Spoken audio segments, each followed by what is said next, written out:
Rayon Sport ndamwumvise avuga ngo ni igikombe kitari cy'abasivili ngo hari ukuntu biri feya guhuza polisi na ngo ufite igisobanuro wenda ni ukuganira nk'umufana ariko nyine imikino yije aba ari imikino bari bya rusange nta by'abasirikare nta by'abasivili ariko nyine aba yabivuze ibyo byanabananiye bamwe cyakora imyaka ibiri ikurikiranye n'ubushize ni APR na polisi zahuye finali urabyibuka hari ibise ninde wagitwaye ni polisi kirakijyana habaye kwibeshya hagati ya Aline n'umusifuzi umwe yerekanye undi yerekana haba ararangura igitego kitakijyamo nahari irakijyana rero polisi iri hariya nakubwira ko imibare y'abahitanwe n'ibisasu byaturutse mu gihugu cya Kongo byinjira mu Rwanda imaze kuzamuka rero ubwo turaza kureba uko ibintu bimeze hagati aho impunzi nyinshi z'abanyekongo zikaba zikomeje kwinjira ku butaka bw'u Rwanda ni ibitangazamakuru byanditse iyo nkuru hano ko nkubwira ko ubu noneho M23 yamaze gufata Goma yose imipaka ikaba yanafunguwe ibyo rwose turabibona nabyo mu bitangazamakuru imipaka yafunguwe yego niko bimeze hanyuma n'andi makuru menshi ndagufitiye rero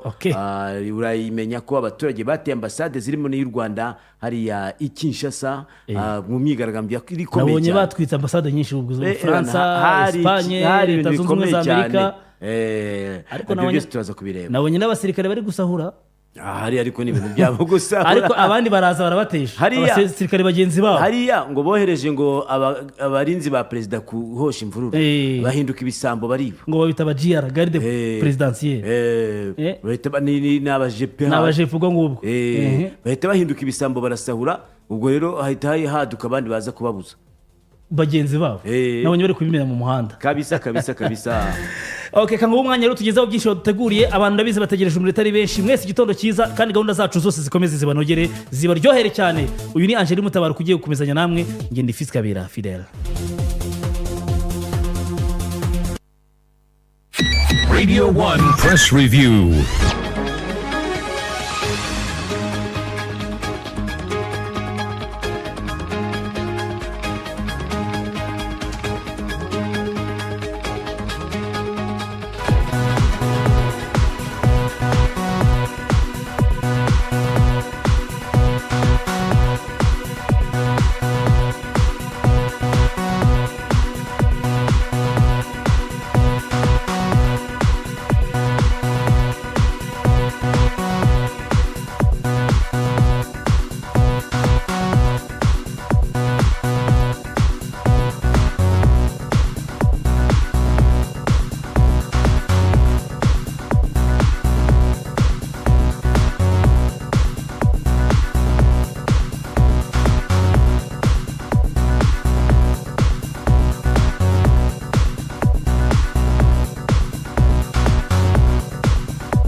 tumushimire byimaze yo Kabera Fils Fidel tubwiye amakuru y'imikino rero mu buryo bw'incamake kana tubererekera ngo tujye mu binyamakuru turebe inkuru zagiye zandikwa nako nkwibutsa ko Kaka Baba rero ihagarariye ruganda rukomeye rwa Dongfeng hano mu Rwanda rugufasha gutunga rero imodoka ya hybrid 0 km aho ku modoka zose batanga garanti y'imyaka 5 na service y'imodoka y'umwaka wose ku buntu icyo nanakubwira ko nuko uguze ikinyabiziga ahabwa ubwishingizi bw'imyaka 2 bwa Tourisk na Moi Insurance Rwanda ayo no mwishingizi horana nawe rero imwa ikabikorera muri uyu mujyi wa Kigali mu nyubako ya Pension Plaza mu igorofa rya mbere bakabakora amasaha 24 iminsi 7 kuri 7 yose kabisa abindi bisobanuro bahamagara kuri 23 mu gihe Kaka Baba yo ikora mu Kanogo iruhande rwa Sawa City wabamagara kuri 66 mu gihe nongera kwibutsa ko Oraimo nayo ikomeje kutuzana ama accessoires agezweho nka chargeur za telefone zitandukanye zitandukanye, ekuteri nk'ama freepod za wireless headphones, power bank zifite ampere 20,000. Nanakubwira kandi ko ya masaha ushobora kwitabira telefone agufasha gukora siporo umeze neza, ya yanda resista ku mikungugu ndetse no ku mazi, ya arahari nayo barayafite. Hanyuma bluetooth speaker, tondeuse, ubwo ni za mashini nziza cyane zogosha, ibi biriti byo mu modoka nabyo barabifite. Icyo nakubwira nuko accessoires zabo ziramba, zirakomera, zifite zujuje ubuziranenge kandi zigira garanti y'amezi 12 wongeraho kumwe ni 13. Icyo nanakubwira nuko hagize igikoresho cyabugura kigagira ikibazo, wakijyana muri kake ya center yabo ya Oraimo nyine iherereye hano mu mujyi wa Kigali muri Kigali City Tower muri etage ya 2. Bakaba rero baranguriza hariya muri commercial muri New House etage ya mbere, kandi n'ahandi hose hacururizwa ama accessoires mu gihugu baba hari. Wanabahamagara kuri 0780 24 19 22.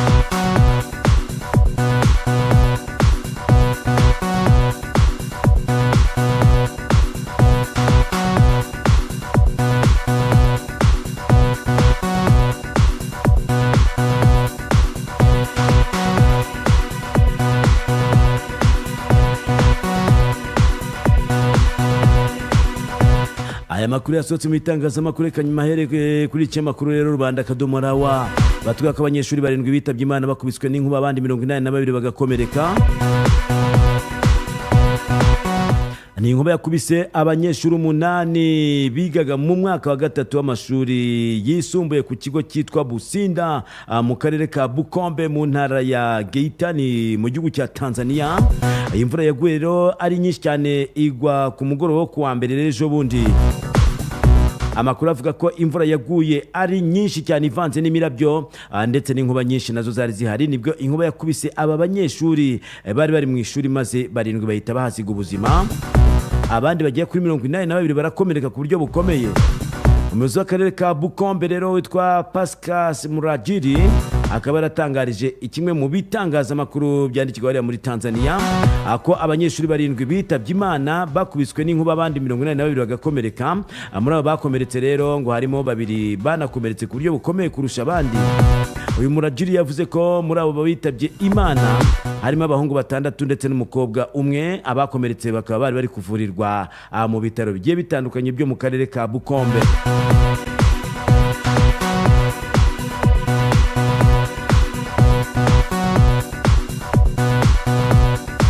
Ni inkuru abona ku cyamakuru rero Rubanda Akadomo Rawa.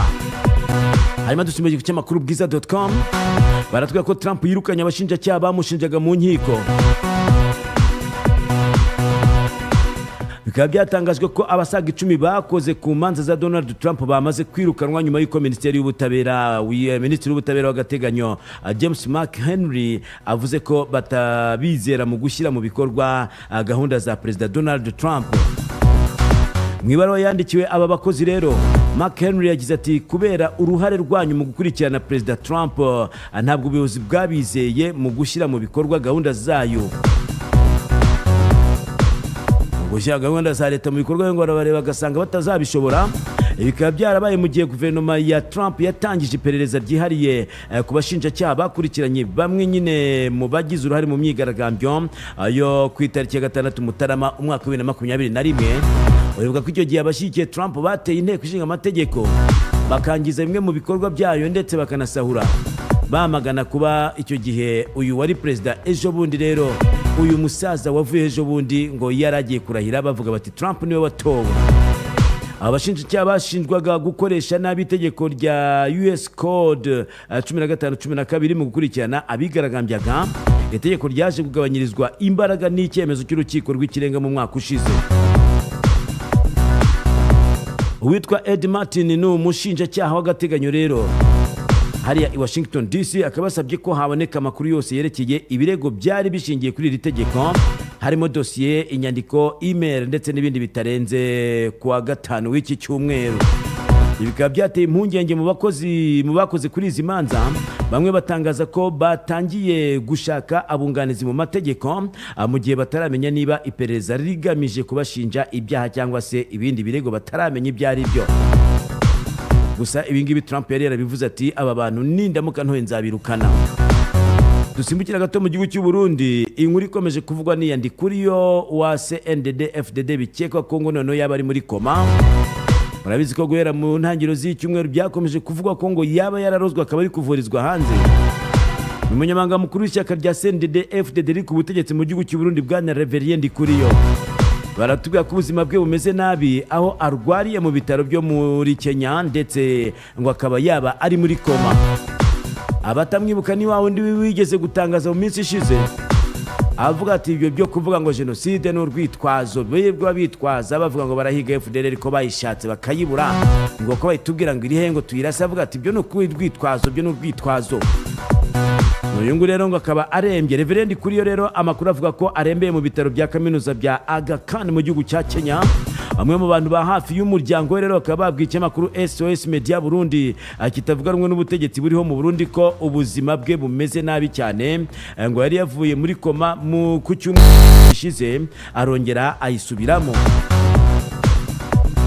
Ikinyamakuru SOS Media Burundi kivuga ko abarundi bari muri Kenya bangiwe gusura icyumba uyu mutegetsi arwariyemo nubwo mbere bari bemerewe kumusura. Umwe mu nshuti za hafi y'umuryango rero yagize ati dutegereje icyo Imana izakora, ubu turahangayitse. Abagize CNDD FDD banenga kuba abatabwirwa amakuru y'uburwayi bwa Ndikuriyo ndetse bakavuga ko ngo ibingibi biteje urujijo rukomeye. Kugeza ubu rero haribazwa icyatumye uyu mutegetsi mu ishyaka ari ku butegetsi aremba bikagirwa ubwiru mu barwanashyaka. Bamwe bakaba bavuga bati kuki mutadusobanurire niba yararozwe cyangwa se atararozwe.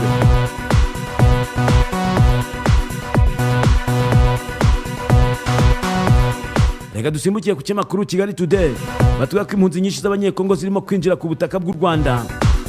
Abavuga ko ari impunzi z'abanyekongo zongeye kwinjira mu Rwanda ngo batinya nyine ko baba bagirwa nabi muri kiriya gihugu cya Kongo, niko hano babivuga.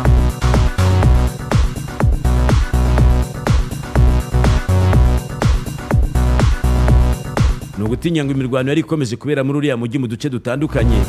Hano batuga ko imirwano yari ishyamiranyije abarwanyi ba M23 n'ingabo za FARDC, SADC ndetse na Wazalendo ikaba yari ikomeje mu bice bimwe na bimwe by'umujyi wa Goma.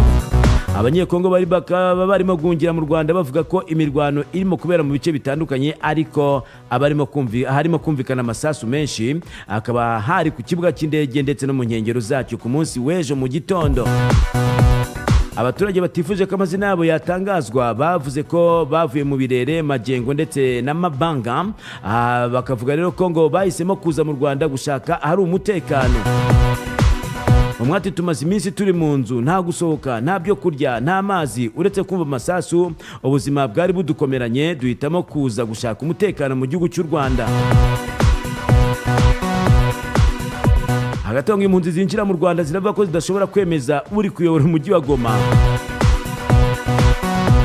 Ngo ku bice byinshi ngo ubwo bazaga byumvikanagamo amasaso, imirwano ikaba irimo kubera mu mujyi wa Goma, aho barwanye ba M23 bayizengurutse. Ingabo za FARDC ntizifite uburyo bwo kubona ibyo kurya ndetse no kugemurirwa amasasu. Abaturage bakavuga ko abasirikari barimo gusahura ibyo kurya mu baturage, naho amasasu ngo barayagendana. Benshi mu ngabo za FARDC bakaba barakwema imyenda ya gisirikari barwanaga bambaye, hanyuma rero bakayiha kwambara nyine ya gisivile. Umwe ati tuza twagiye tubona abantu bafite imbunda ariko ntushobora kumenya ngo ni bande, bambaye imyenda isanzwe kandi ntawe bavugisha. Bakavuga ko mu Rwanda ariho bizeye umutekano mu gihe umujyi wose urimo kumvikanamo amasasu, kandi ngo nta nzira yo gusohoka mu mujyi wa Goma uretse kwerekeza mu gihugu cy'u Rwanda. Abaturage bakavuga ko bari kugwa mu mirwano ari benshi kandi nta butabazi ku bakomeretse, ngo bagenda bakomeretswa n'amasasu hirya no hino, cyane ko ngo n'ibitaro kubigeraho ngo bigoye. Jyawe cy'amakuru Kigali Today.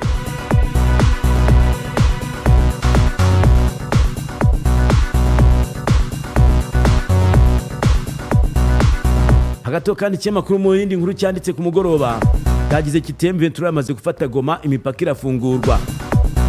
Imipaka ihuza Goma na Gisenyi ngo yongeye gufungurwa, abantu bari baheze Goma bataha mu Rwanda nyuma yuko uyu mujyi ufashwe na M23. abashoferi n'abacuruzi 47 nibo ba mbere binjiye mu Rwanda nyuma y'uko M23 ifashe umujyi wa Goma. Abaganiriye n'ikinyamakuru Kigali Today bakavuga ko ingabo za FARDC zirimo kwishyikiriza M23. Bamwe yagize ati rwose Imana ishimwe twinjiye mu Rwanda, ubu twongeye kubaho, hariya twari tuzi ko turi bugweyo. Abinjiye mu Rwanda bavuga ko barimo kunyura ku ngabo za FARDC zirimo kwitanga nyuma yo gutsindwa. Amasasu make ngo arumvikana mu mujyi, ari ku buzima ngo butangiye kugaruka kuko hari abaturage batangiye kujyana ibicuruzwa mu mujyi wa Goma umaze igihe mu ntambara abantu badasohoka. Hano umunyamakuru atwibutsa ko M23 ifashe umujyi wa Goma ifite inshingano zo kugarura umutekano no kwambura intwari imitwe yose yarerazi yawe na leta ya Repubulika ya Demokarasi ya Kongo. Hana kandi bavuga ko M23 iri bwihutire gushyira ibintu mu buryo, imirimo ikongera igakorwa ndetse ubuzima bukagaruka mu mujyi wa Goma.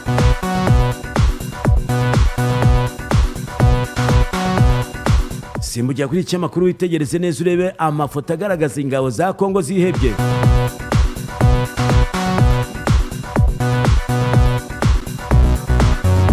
Hagataho kandi n'inkuru tubana ku kinyamakuru igihe akadomo.com iratubwira ko abanyarwanda bahitanywe n'amasasu yavaga muri Kongo bageze ku 9 mu gihe abarenga 600 bimuwe. Umuvugizi wungirije wa guverinoma y'u Rwanda rero Alain Mukurarinda akaba yatangaje ko abanyarwanda bahitanywe n'amasasu yarashwe mu karere ka Rubavu n'ingabo za Repubulika ya Demokarasi ya Kongo. FARDC ndetse n'imitwe bafatanije ngo bamaze kuba 9 mu gihe abandi barenga 600 batuye ahegereye umupaka bajyanwe mu nkambi iri Nyabihu. Hano bavaho kuva mu mujyi wa Goma hana imbibi n'akarere ka Rubavu ku Rwanda wajya mu maboko, kuva mu mujyi wajya mu maboko ya M23. Intambara ngo yarushijeho gukaza umurego ndetse n'ingabo za Kongo zifatanije n'abarwanyi b'umutwe w'iterabwoba wa FDLR ndetse na Wazalendo bakaba baratangiye kurasa amasasu ku butaka bw'u Rwanda. Ingabo z'u Rwanda ngo zatangaje ko ubwirinzi bw'u Rwanda bwahanuye ibisasu bimwe aba basirikari barasaga ku Rwanda, ariko amasasu mato yinjiye mu gihugu yica bamwe mu baturage abandi barakomereka.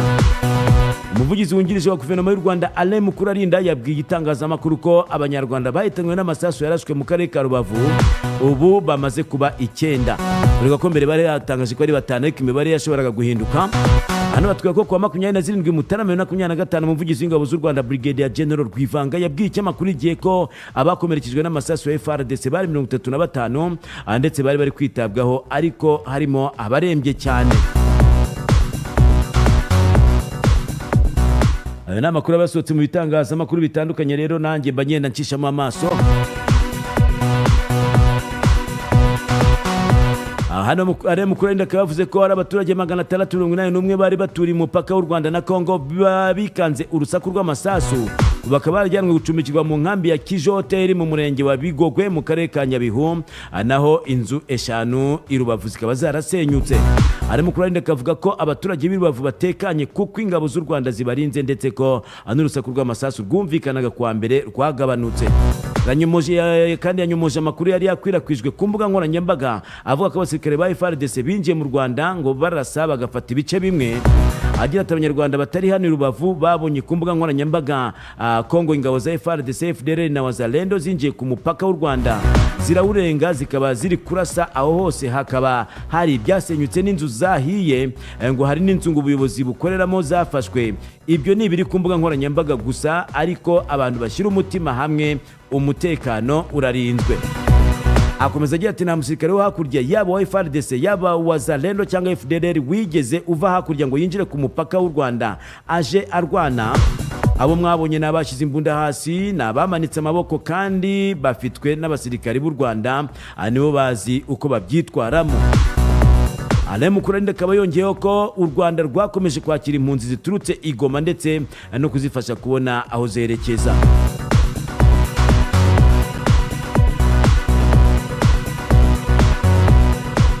Tukivuga aya makuru reka twerekeze gato i Kinshasa, nkubwire ko abaturage bateye ambasade zirimo n'iy'u Rwanda.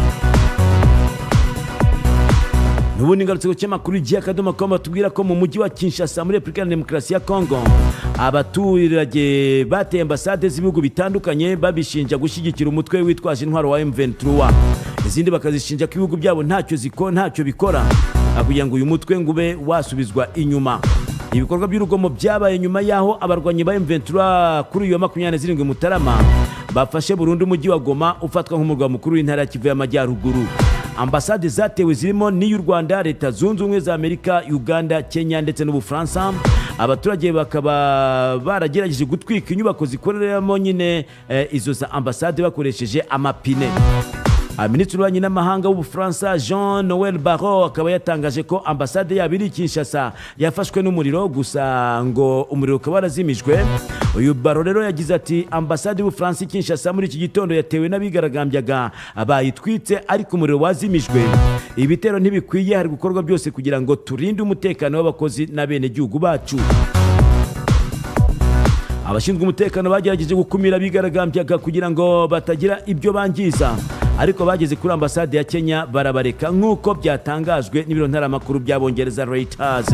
Umuvugizi wa guverinoma ya Congo Patrick Muyaya yatangaje ko abanyekongo bafite uburenganzira bwose bwo kugaragaza umujinya wabo, gusa ntashyigikiye ko bibasira za ambasade.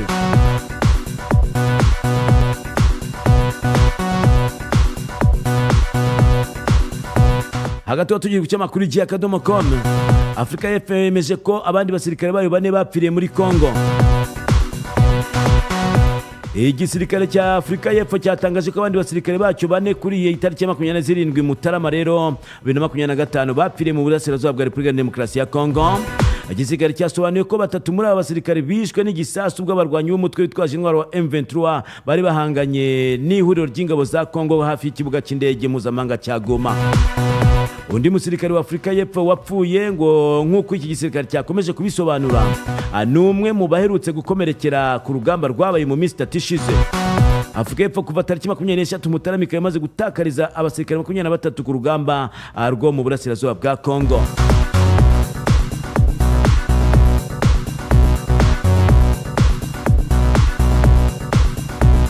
Ani makuru anatubwira ko igihugu cya Congo Kinshasa cyasibye inama y'abakuru ba polisi mu karere iri kubera mu Rwanda. Hano batwa ko Repubulika Demokarasi ya Congo ititabira inama y'inteko rusange 26 y'umuryango w'abayobozi bakuru ba polisi mu karere ka Afrika y'Iburasirazuba izwi nka YAPCO iri kubera mu Rwanda kuva ku wa 26 kugeza kuri tariki 31 z'uku kwezi. YAPCO n'umuryango ugizwe n'ibihugu 14 byo muri Afrika y'Iburasirazuba urwanya ibyaha bishobora gukorerwa mu bihugu binyamuryango bikagira ingaruka ku bindi bihugu binyamuryango.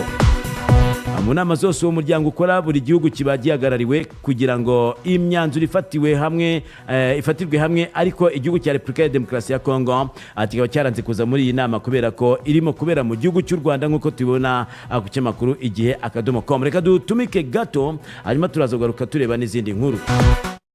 Nk'uko izuba rirasa umucyo ukamurika. Ibintu numvise ngewe ntabwo nari nzi ko ari iby'u Rwanda. Abashumba bagize gutya bagirana ikibazo n'abakarani. Ku iraundi ya mbere abakarani bakubita abashumba.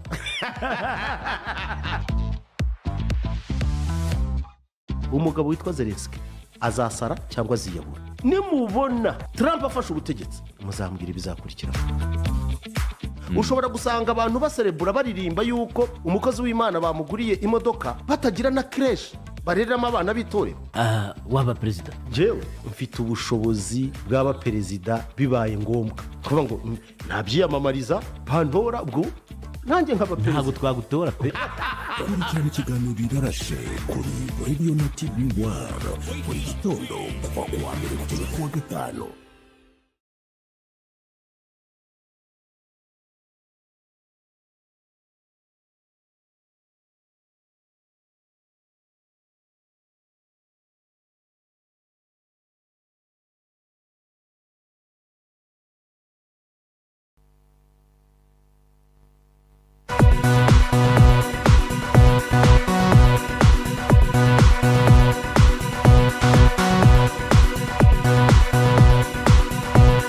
Nongera gushimira cyane ko wahisemo kubana natwe. Rero ngiye kuri ibinyamakuru byandika muri rurimi rw'icyongereza. Hari cyamakuru thegiantafrica.com cyagarutse kuri iyi nkuru ya Perezida Paul Kagame waganira na mugenzi we Cyril Ramaphosa w'igihugu cya Afrika y'Epfo. Ngo mu byo bagarutse hakaba harimo ikibazo cy'intambara ibera mu burasirazuba bwa Repubulika Demokarasi ya Congo. Hanyuma kandi cyamakuru kiranatubwira ko cyagarutse nyine kuri aba bakozi b'umuryango w'abibumbye bahungiye mu gihugu cy'u Rwanda.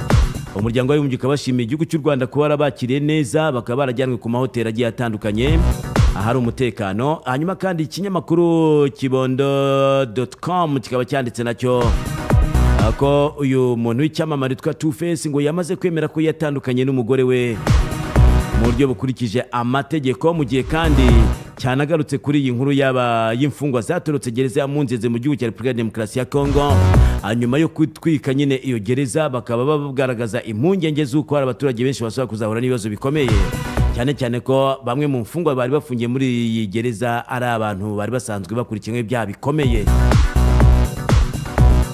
Hanyuma kandi ikinyamakuru Imvaho Nshya cyo cyagarutse kuri iyi nkuru y'Inyamasheke, abantu batigeze bamenyekana ngo bakaba bariraye mu ikawa z'umukuru w'umudugudu bakazitemagura bakazararika.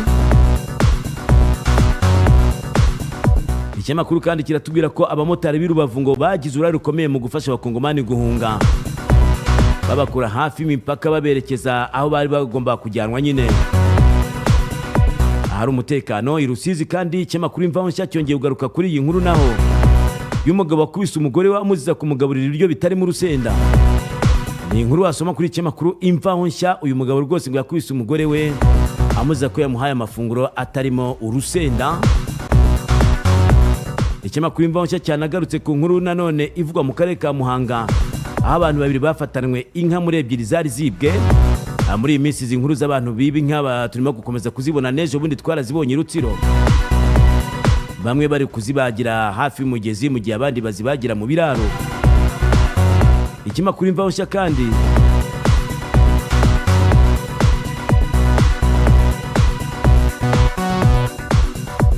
cyanditse inkuru yo mu karere ka Gatsibo aho amakimbirane yatamaje umudaso ukekwaho kwica umwana we.